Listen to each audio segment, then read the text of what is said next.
Hi అందరికీ, నా videos మీకు నచ్చినట్లయితే ప్లీజ్ లైక్, షేర్, సబ్స్క్రైబ్. మీరు వెళ్ళే దారిలో మీ ఇంట్లోనైనా లేదంటే కార్యాలయంలోనైనా మీకు పాము కనిపించింది అనుకోండి. అప్పుడు మీరు ఏం చేస్తారు? మీరు ఆ పాము నుండి దూరంగా వెళ్ళడానికి ప్రయత్నం చేస్తారు, లేదంటే ఆ పాముని దూరంగా తరిమి కొట్టడానికి ప్రయత్నం చేస్తారు ఆ పాము నుండి విముక్తి దొరకాలి అని. ఆ పాము మనల్ని కాటు వేయకూడదు అనుకుంటారు, అవునా? ఆలోచించండి.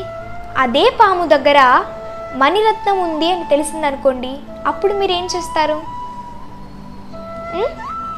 అప్పుడు కూడా మీరు ఇదే చేస్తారా?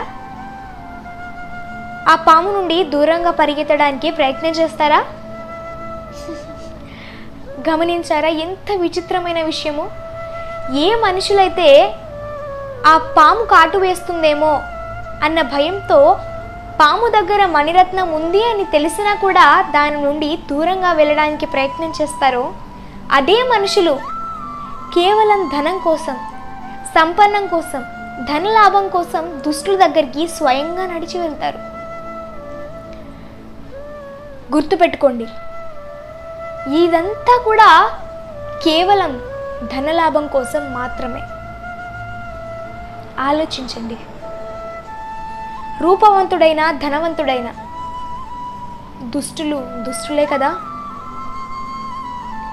ఆ దుష్టులకు మనం దూరంగా ఉండడం ఏం మంచిది, ఎంతో మంచిది. దుష్టులను దూరం పెట్టడంలోనే ఎంతో మంచి దాగి ఉంది. ఎవరైతే ఇతరుల జీవితంలో మంచి నింపడానికి ప్రయత్నం చేస్తారో, వారికి సహాయం చేయడానికి ప్రయత్నం చేస్తారో,